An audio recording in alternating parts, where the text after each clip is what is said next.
I have the honor of introducing our patient and care partner story, who is two people who are very close to my heart, Jeff and Trish, Jeff Ward and Trish Ward.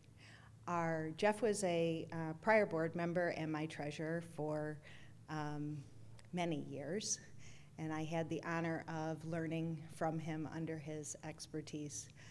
But I want to share just a little story about a visit out to their home for a board strategic effort, because I think it gives you a little bit of an insight.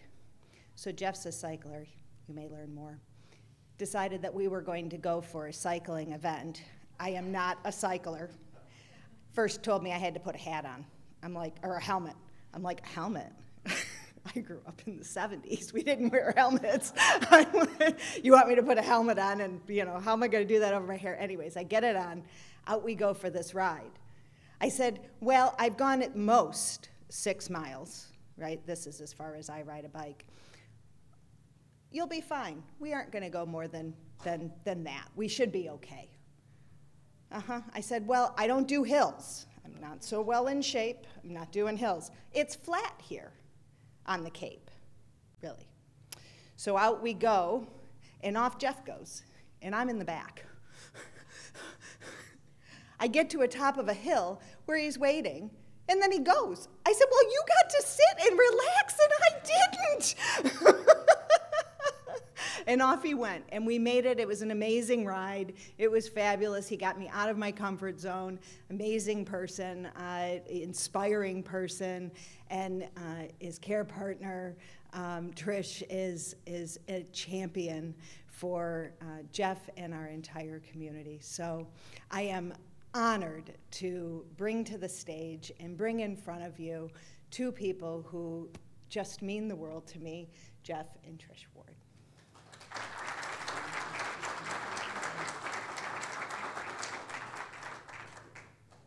Should be live. Yes, I'm live. Thank you, Holly. Thank you. Now you know what I have to live with.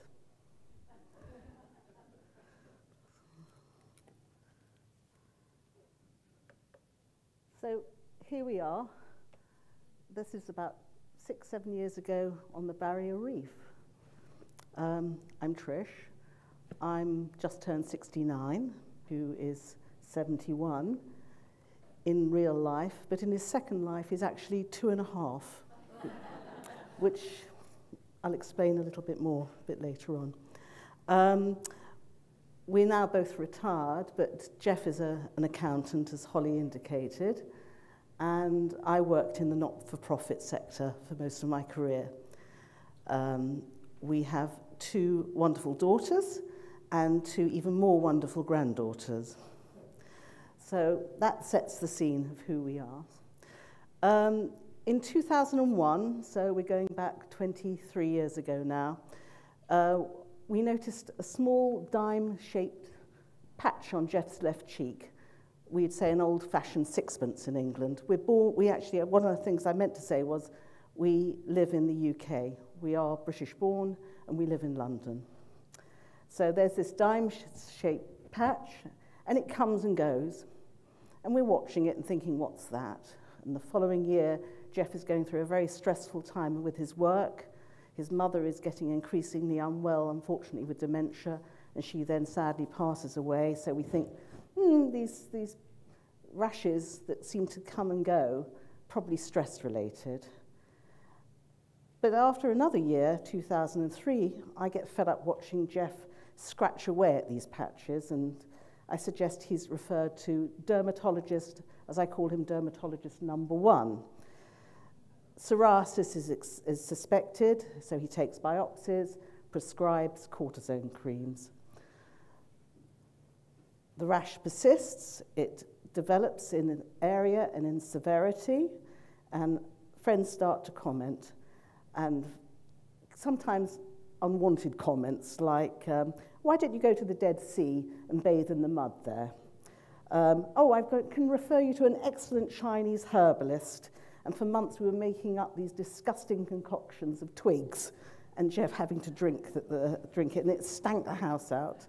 And even at one dinner party, somebody mentions to Jeff that they're a healer and they're going to lay on hands. So unfortunately for dermatologist number 1, he suddenly dies. And so we have to think of what we're going to do next. So after much more nagging, I persuade Jeff to see dermatologist number 2, more biopsies. He has a very matter-of-fact diagnosis that Jeff may have something called mycosis fungoides. So we think, oh, it's a fungal infection. There is absolutely no mention that it might be cancer. Jeff also finds it very difficult to relate to this particular doctor and refuses to see him again. Very uncomplaining and not at all self-conscious, but obviously struggling with the itch. I'm getting more baffled by what's going on, but the thought of cancer never crosses our minds.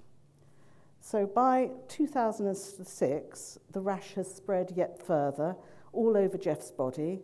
Plaques are appearing, and occasionally the skin breaks down, and Jeff seems to have this subconscious scratching cycle where the condition waxes and wanes, with a trail of dead skin everywhere. And one day, a work colleague who I was very friendly with, who suffered from psoriasis for years, is looking fabulous. And I'm saying to her, well, who are you seeing? And she suggests her specialist. Takes months to get an appointment, but we finally get in front of dermatologist number 3. So here we are with dermatologist number 3. More biopsies. He suspects it's eczema, not mycosis fungoides, not psoriasis, more steroids and creams. And there is actually a good initial response, and then the patches and plaques recur yet again, spreading even further. So another year goes by, we're at 2007, so it's 6 years into when the disease started up. And dermatologist number 3 takes even more biopsies and then sends Jeff a letter saying he wants him to see a colleague of his to get a second opinion. And this is when the bells start clanging for me. He emphasizes in the letter it's very important that he keeps the appointment. Jeff goes to see dermatologist number 4 on his own. More tests, and coming out of the consultation from the results, he phones me. I'm at work and says, "Are you sitting down?" The diagnosis is cutaneous T-cell lymphoma. It is a form of cancer. Of course, what I do, which Holly said, don't, I immediately jump on the internet and I discover this rare disease with fewer than 350 cases diagnosed in the UK each year, as opposed to about 3,000 in the US, is in most cases a chronic condition. But what really gets me is I remember a wonderful British actor called Paul Eddington, some of you may have heard of, who was a fabulous actor who had died about 10 years before and had cutaneous lymphoma, had kept it under wraps for years. And I remember he gave a very brave interview a few weeks before his death where he was virtually unrecognizable. And I was in panic by then. Was this what Jeff had in store? I went with Jeff for his follow-up appointment to see dermatologist number 4, who reassures us that Jeff is a typical case, taking nearly 7 years to get diagnosis, but, and this is the good news, he is staged at 1B, with treatments on offer that can get it under control, and in all but about 10% of cases, it wasn't life-threatening. The other 2 things he says that actually had never occurred to me were that it wasn't contagious and, more crucially, not hereditary, so our daughters wouldn't be at risk. I go on Mr. Google for further support. At the time, there's nothing that I can see is available in the UK. But in the US, where we had a home, as Holly alluded to, on the East Coast, on the Cape, I come across an organisation. At the time, it was called the Mycosis Fungoides Foundation, eventually to be renamed the Cutaneous Lymphoma Foundation. And I phone a number in Michigan. It's answered by a reassuring voice, the wonderful Judy Jones that some of you may have heard of. I explained our situation and she said she would add us to the mailing list, and then said, as we lived in the UK, the specialist we should try to get to see was a Dr. Sean Whitaker, who was considered to be one of the leading authorities in the field outside of the US. At that point, the clouds literally parted for me, but that's who Jeff was seeing. That was dermatologist number 4. And Professor Whitaker is, I believe, at the World Conference at the moment, the other side of town, and in our books, he's one of our great heroes. So I'm going to pass over to Jeff now, who will continue the story. Will do if you can switch his mic on. So, yeah, oh God. So Trish is going to allow me to speak, which is most unusual. I'd like to do a little experiment. Can I ask the patients in the room, those who either have been or are patients, to stand up, please? Okay. If it was diagnosed the first time you saw your primary care doctor, or as we call it in the UK, your GP, sit down. For those who are watching online, there's about 30 people standing up, and not one of them has sat down. If you were diagnosed within the first 6 months of seeing your primary care provider, sit down.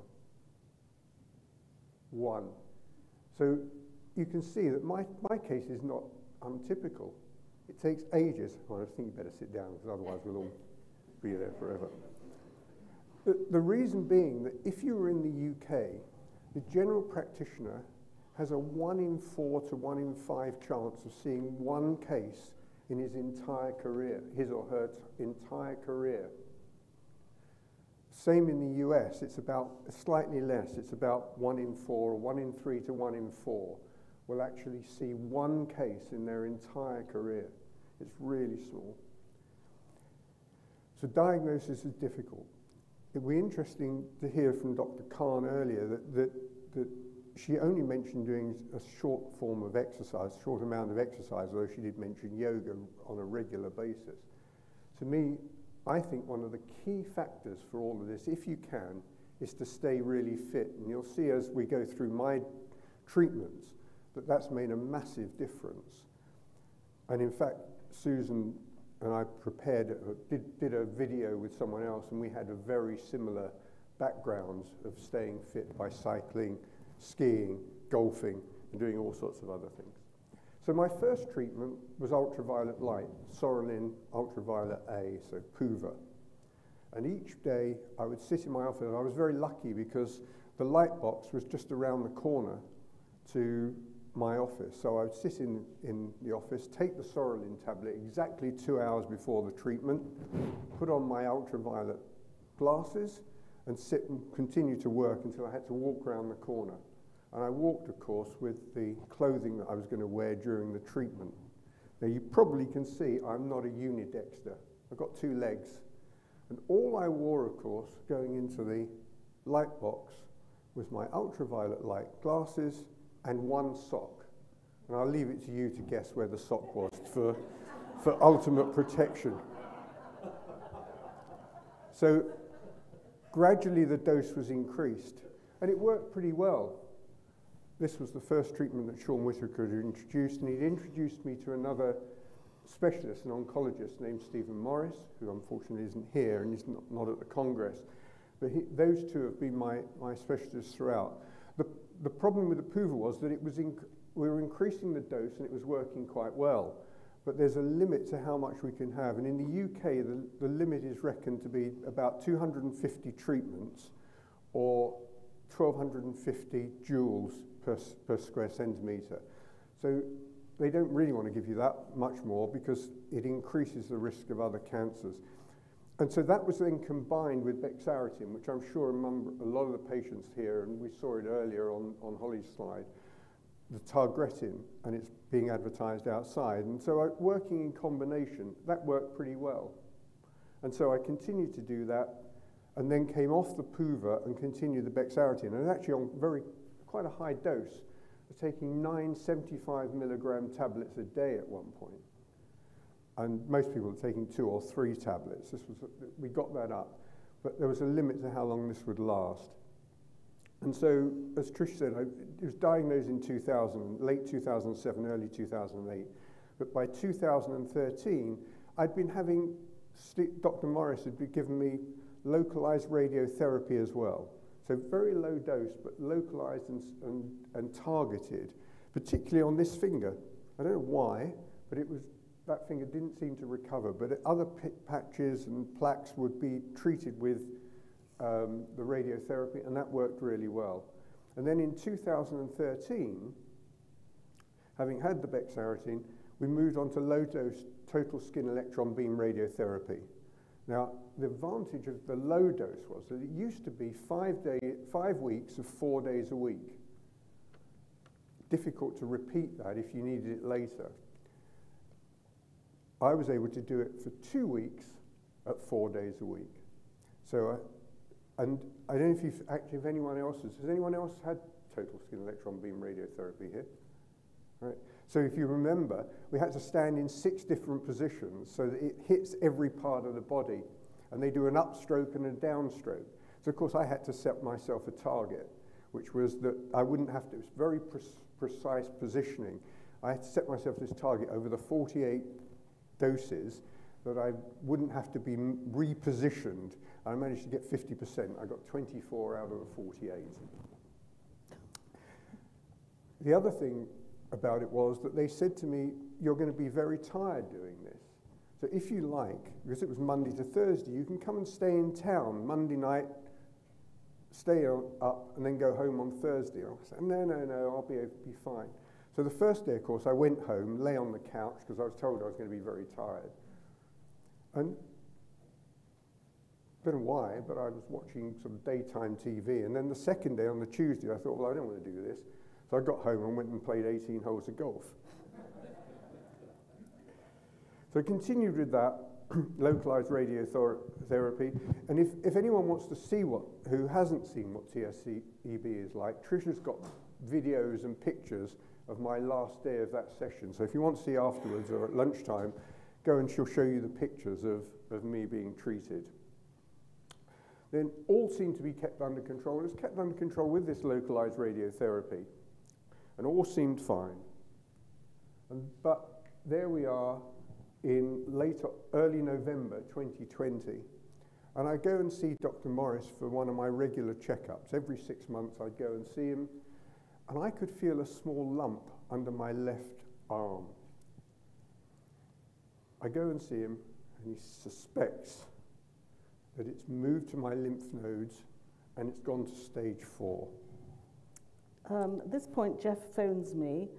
For me, it's already been a pretty hideous week. I'd lost 2 close friends, and I'm in the middle of a supermarket, and it's deja vu from about 12 years before, from the initial diagnosis. And I remember dumping my shopping in the middle of the supermarket and rushing home in total shock and, frankly, in tears to meet Jeff so we can try and get a handle on what's going to happen next.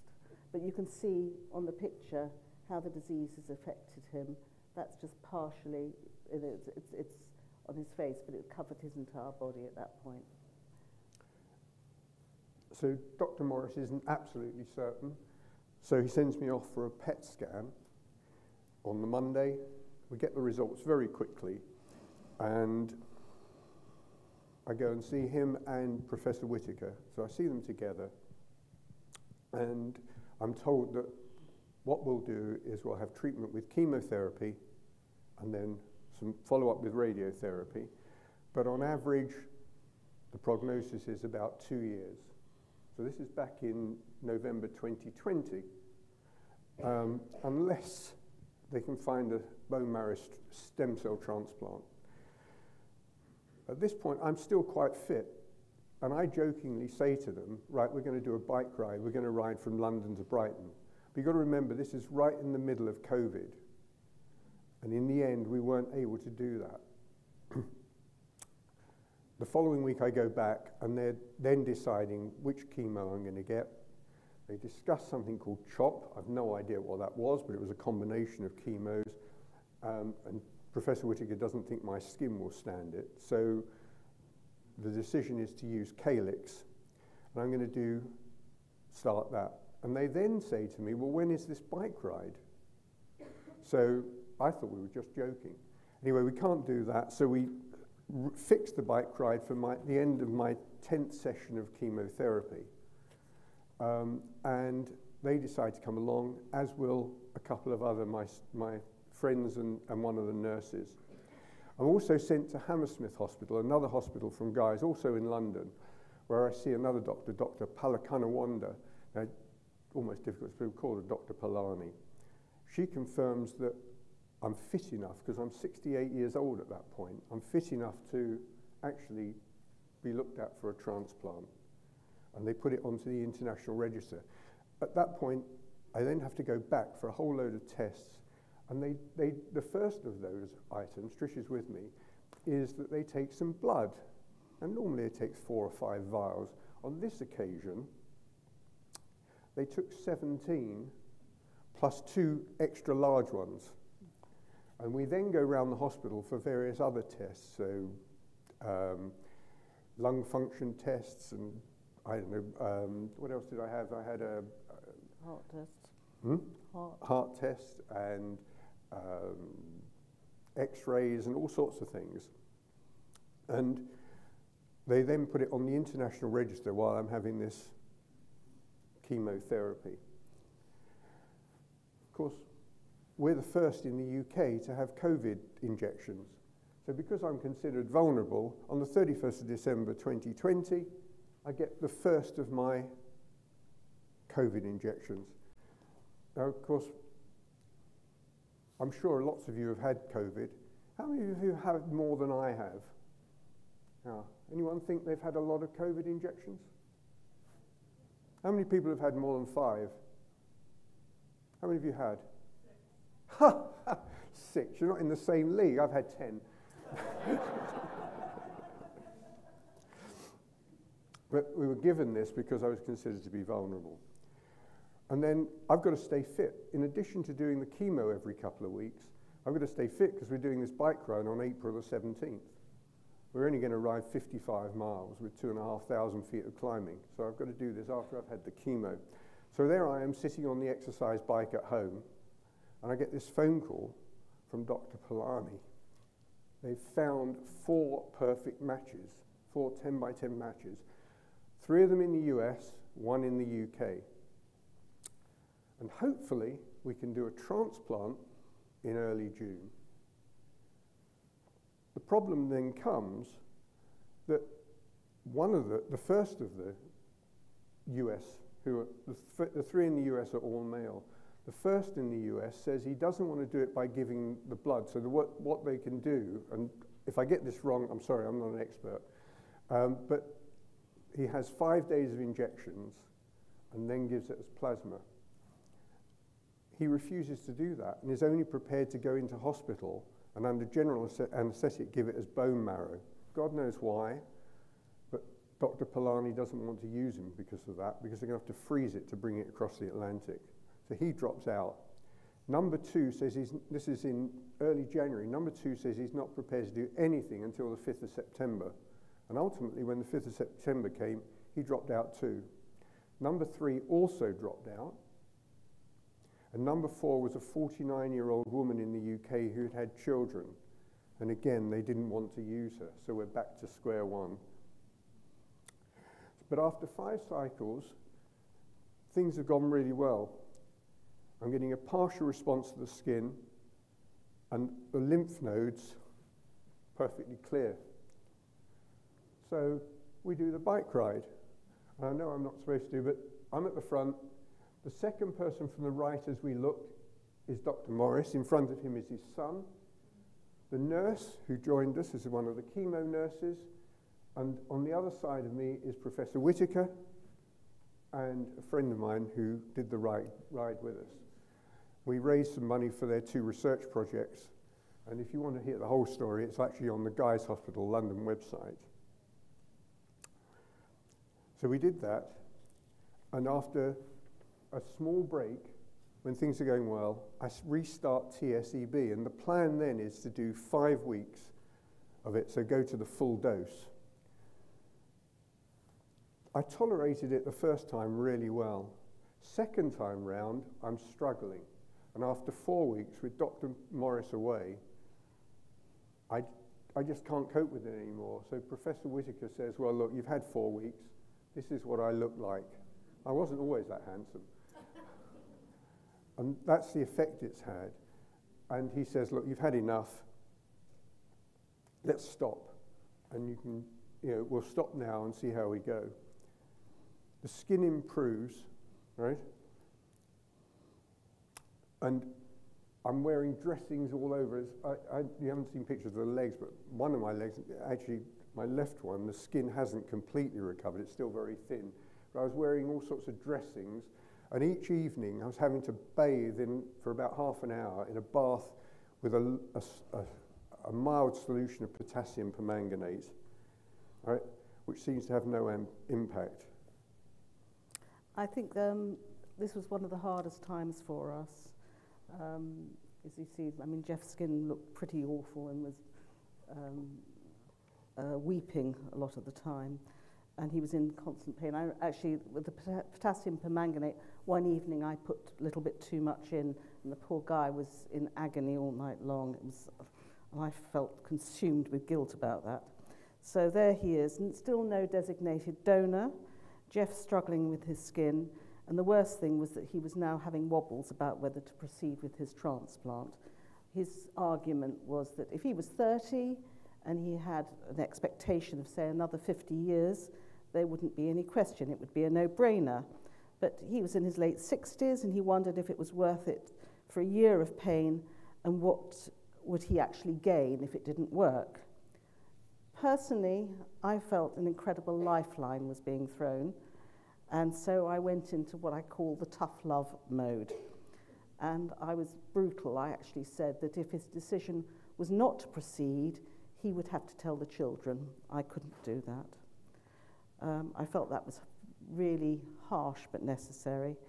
And this is where I found the sounding board of Susan from the foundation and his consultants incredibly helpful. And his consultants in particular explained very clearly to him, and that he could understand without the transplant how the disease would progress and unfold without that opportunity. Oh, back to me, is it? Right, so in August, I then do another PET scan. All the time, of course, I'm having COVID tests because I've got to go into the hospital and have these. And it shows an excellent ongoing response. And having looked through the international registry, they found some more potential donors. And they found that I had a disease when I was very young. And instead of now being 10-10 matches, I've now got a few potential donors who are 12 out of 12 matches. And a 21-year-old Israeli agrees to be the donor.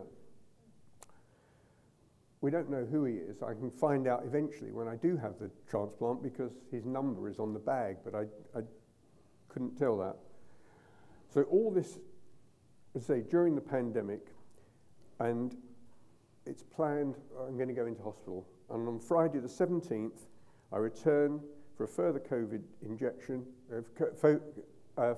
Yes, I actually did have a COVID injection before I went into hospital, so that was my third. And then on Monday the 20th, having agreed that I will go in on the following Sunday, I go in and they insert a Hickman line. If everybody knows what that is, it was just a line so that I had 3 little ports from which they could take blood out or put other product in. Saves being injected or stabbed every few minutes. So I return and I then get a call early in the middle of that week between the 20th and going into hospital for the 26th, telling me what's going to happen. And I then get told that, yes, you'll probably be in hospital for between 7 and 11 weeks. Now, I know in the US that patients often don't actually stay in hospital, but stay close by. In this case, we did, and I had to be in one specific hospital in a specific ward, which had 14 rooms. But I'm going to be in for something like 7 to 11 weeks. You're going to get very high temperatures and fevers. You're almost certain to get some or all of these. You'll need various blood products, and you'll need blood pressure medication. You'll lose your appetite, and will probably need to be fed through a tube. And you'll almost certainly spend a few days in the ICU. And if all goes well, when you come out, or towards the end, you'll probably get graft versus host disease. This sounds really promising, doesn't it? And do I really want to go through it? I'm back to where I was before. You know, am I better off now? I'm okay, my skin is still not perfect, and I'm wearing these, having to put dressings on, but do I really want to go through this? I could get a few more good months. The transplant might not work, but I've really got no choice. I'm at that stage. So on the Sunday, there I am. I didn't know why Trish wanted that. You can see the little, on my left leg, that's still neat. It doesn't need the dressings any longer, but I have to go in. So I go into hospital on the Sunday, and things start immediately on the Monday. At 20 to 6 in the morning, it's amazing what they do in hospital, isn't it? That they wake you up when you're fast asleep, and they tell you to go to sleep when you're wide awake. So at 20 to 6, they come in and take the first load of bloods, and then check the blood pressure and blood oxygen and all sorts of things that you don't need while you're fast asleep. But the Hickman line's fantastic, because take it out through that. At 8 o'clock, I'm taken down for my first lot of radiotherapy. Now, once they knew I had the donor, I was able to go in, and another hospital, I was marked up with little tattoos, which I have no idea where they are, but they marked it up for great precision, and they made a mask. I don't know what people do who are claustrophobic, but you can see I'm wearing the mask, and that mask is locked down to the table, and you're in there for about 40 minutes each time. So each morning, Monday to Friday, I'm taken down. I spend about 40 minutes here getting the radiotherapy, and that's the mask. And so as I say, I'm not sure if people would like. I was going to take it home and put a cigarette in it, but but all goes well. And then for the first 5 days, so Monday to Friday, I've got to have something called ATG to remove the immune system. It stands for anti-lymphocyte globulin. It was developed at Stanford, and it replaces chemotherapy to remove the immune system. So each day at 1 o'clock, I was given a short infusion. I'm not sure what the infusion was. And then at 1:30, I was given one single pill. And then the first day at 2 o'clock, they started an infusion. One small bag, but they ran it very slowly. It took 8 hours to run it through. And by the time you've been to the loo and done all sorts of things when you switched it on and off, it takes about 8.5 hours. So you've got that on. And then they followed it up the rest of the week with exactly the same treatment. Blood's taken early, come in, give me the pills, have breakfast. The other thing I did, and I said you've got to stay fit, was I actually got on the exercise bike in the ward. There were 14 rooms. There was one little bike which I was able to use each day. And I know I was the only one using it because the distance travelled was exactly the same the following day when I got on it as it was when I got off it the night before. So all's going well. And the other thing Dr. Polani did was she let me go out for walks. Now, Hammersmith Hospital isn't exactly strategically placed. Firstly, it's not in Hammersmith, it's in White City, if people know London. And it's right next to Wormwood Scrubs Prison. So I was able to walk around the prison. And because of COVID, we weren't allowed visitors. But Trish, we don't live that close, just so happened she was parking the car at 11 o'clock when I was going out for the walks at the weekend. I don't know how that happened, but it did. So the next week was really boring because I didn't need the ATG any longer. So I had Monday to Friday, all I had was the radiotherapy. And then on the Friday, the transplant. So the donor had the 5 days of injections. He'd given the donation on the Wednesday. It was flown to Heathrow on the Thursday, brought to Hammersmith, where it was counted. 2 amounts were put aside and frozen, and then I was able to get it. That's the donor giving it, and that's me. We got the picture later, which Trish will explain, and that's me getting it. And what I didn't understand was that through all the other infusions, after the blood test, they'd say, oh, you need a bit more magnesium or a bit more calcium, and they'd give that through the line. In this case, I had 2 nurses standing in the room,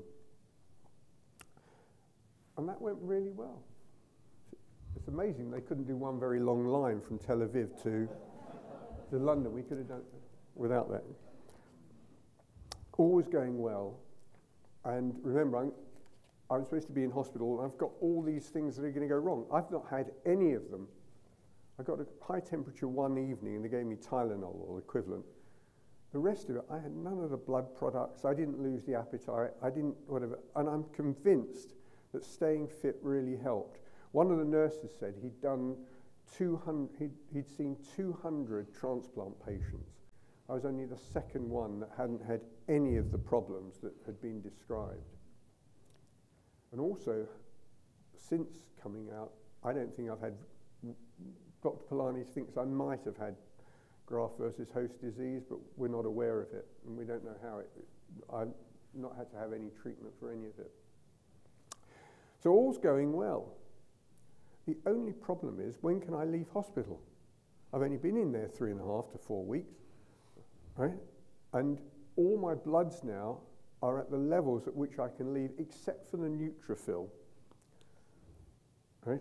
And it's the ability of the immune system to fight infection. And the measure they're using, they want it to be above 0.5. The norm for the measures that we're using in the UK is above 2. It has 2 problems. One, I can't go home until it's above 0.5.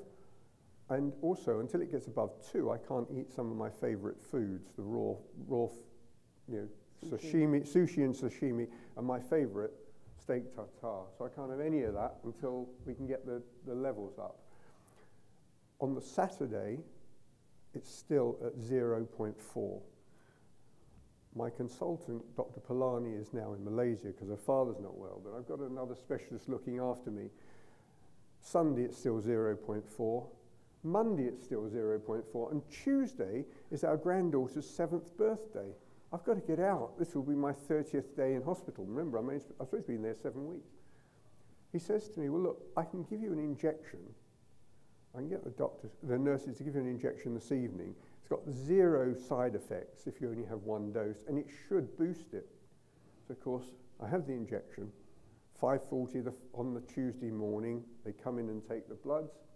When we get the results about 2 hours later, it's up to 0.9. I can go home. And I'm sent home with a bag of medication and instructions that would fill a small pharmacy. And I've been really lucky. So here we are. Trish picks me up. We go home, and this is the back garden of our daughter's house. You can see Sophie there, and she says to Sophie, look, we've got one more present for you. It's in the back garden. It's your birthday. And that was the best present, she says, she's ever had.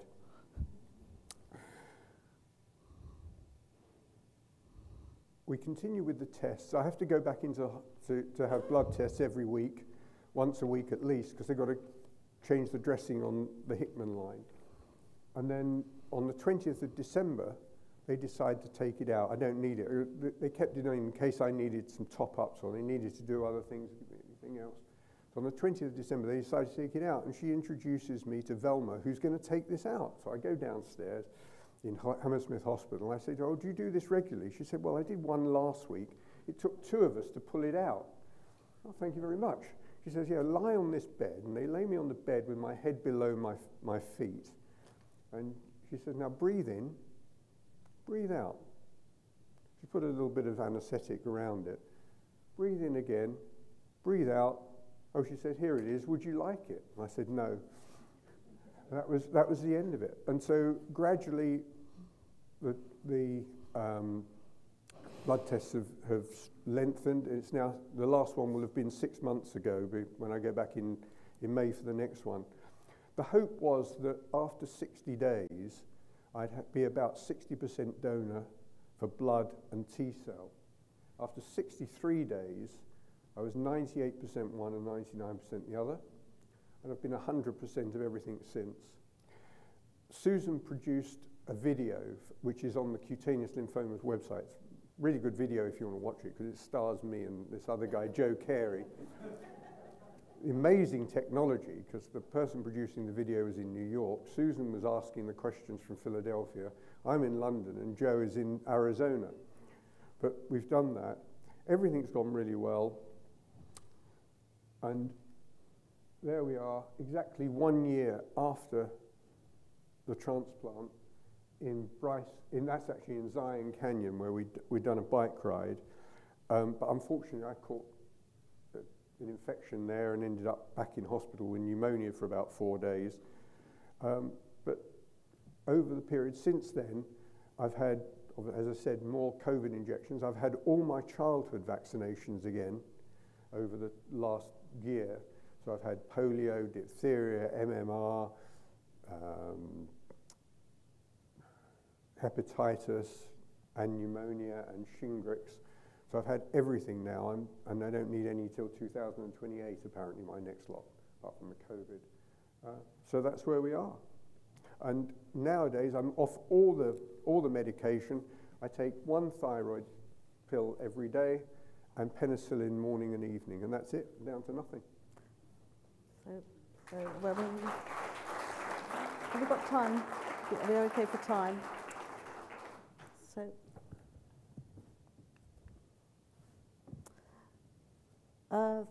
that's Jeff with our 2 granddaughters, Sophie and Abigail. And throughout the process, we try to be as pragmatic and focused as possible. And I'm sure that strengthened us. Initially, our daughters were actually very overprotective, particularly about the risk of COVID, which we found rather cloying.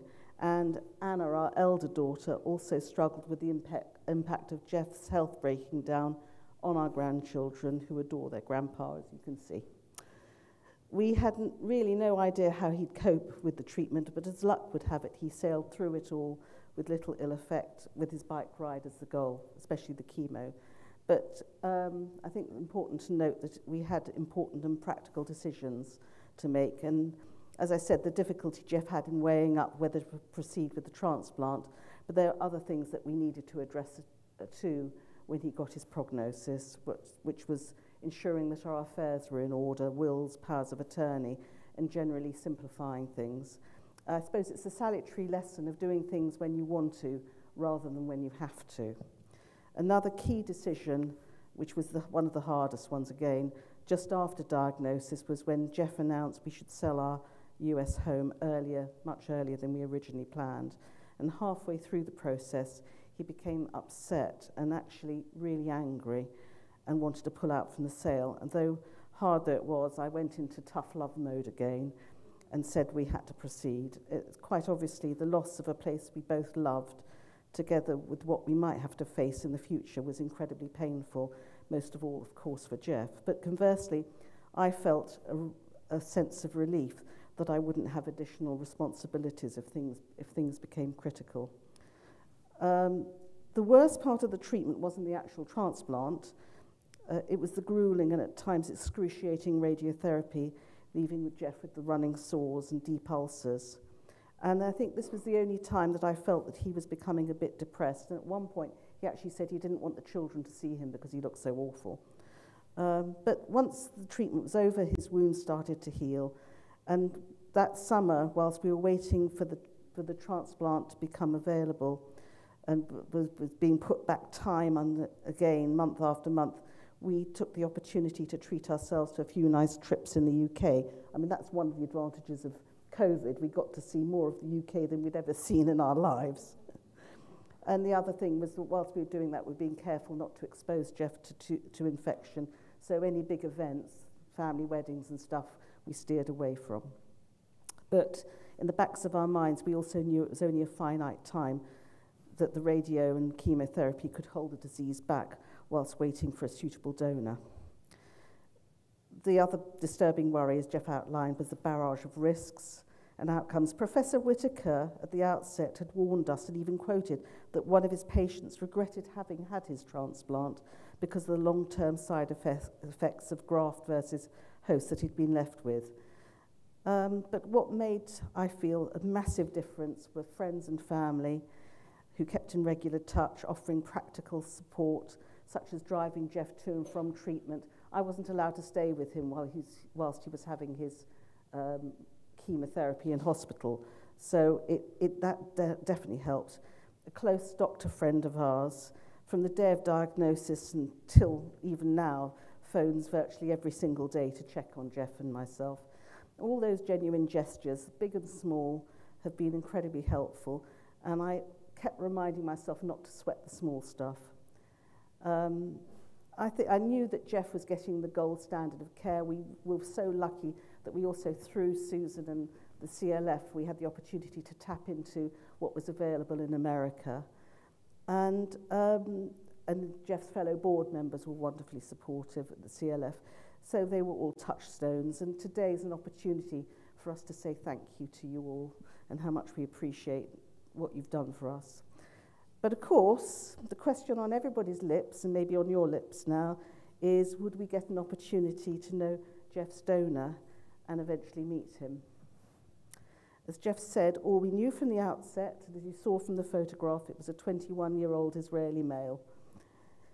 Renuka told us that providing everything was holding well at 2 years and we wanted to find him, they would ask the donor if he was willing to be put in touch with us. Before then, we could write anonymously through the Anthony Nolan Stem Cell Register, which runs the register in the UK, and they handle the match at our end.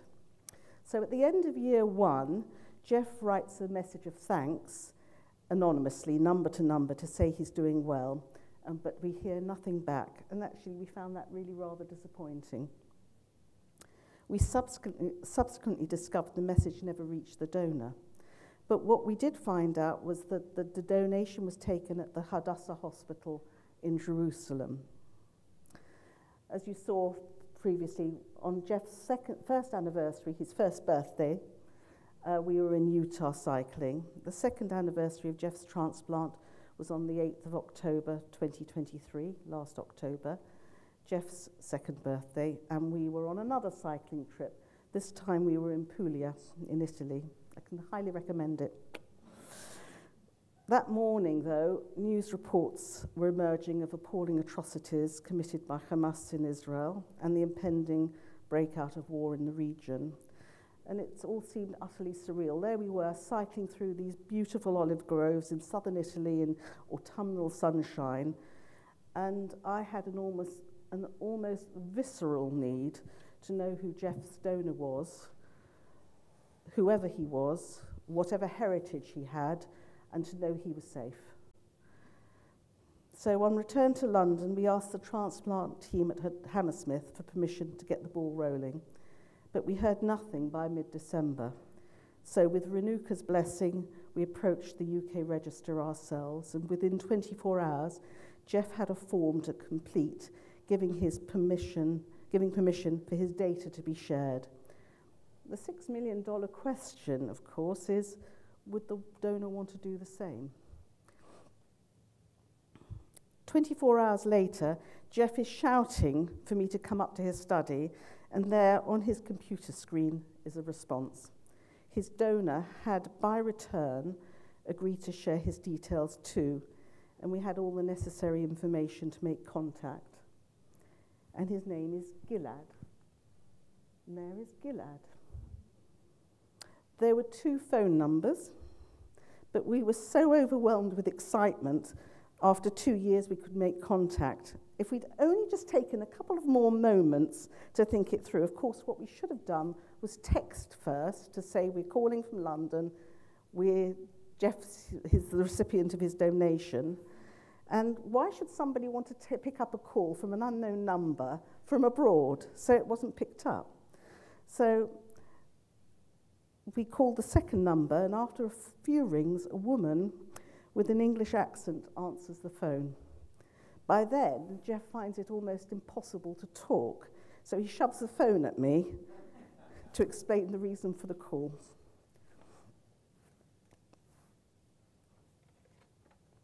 I don't know if any of you are fans of Liza Minnelli, but there's a great song that she sang years ago called Ring Them Bells. And what happened next reminds me of that song about Shirley DeVore from 5 Riverside Drive, New York, who's longing for love, goes in search of a partner, travels the world, ends up in Dubrovnik no less, and she then meets the boy from next door to her back in New York.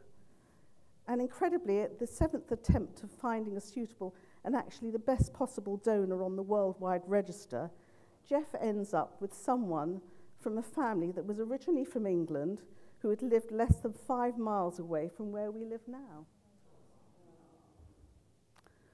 We quickly switched to video call, and as you can imagine, it was a very special and moving call. Shares in Kleenex must have gone through the roof that day. Karen and Jonathan emigrated some 35 years ago from the UK and now have 4 children, and their youngest son, Gilad, here we are, who's now 23, was Jeff's donor.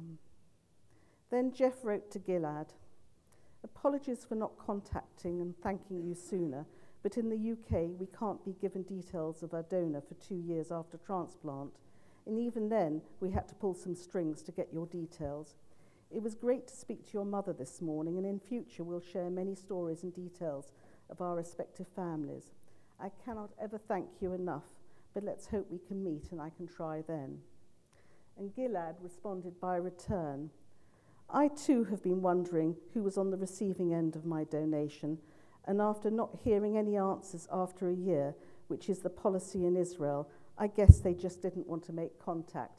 Apparently he went numerous times up to the hospital to find out what had happened to Jeff. By now, the realization that you've been waiting for the moment you could contact me is very heartwarming. You keep on saying thank you, but all I did was sit in a comfortable chair for a few hours while you were probably going through unimaginable misery. I saw the photos of you cycling and with your granddaughters. That's the biggest victory. There's a famous saying, "He who saves a life saves the world entire." And for us, what this altruistic young man has done totally encapsulates that. Jeff and Gilad remain in contact, and later this year, all being well, we plan to meet him and thank him and his family in person.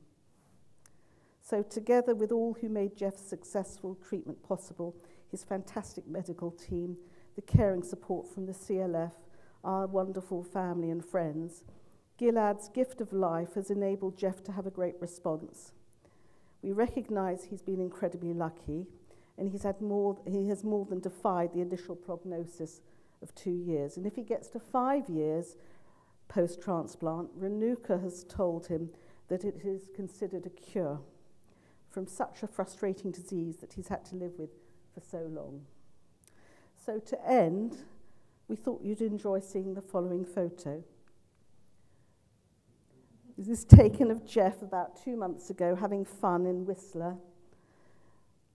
Look particularly at the middle sign, which aptly sums up how we feel.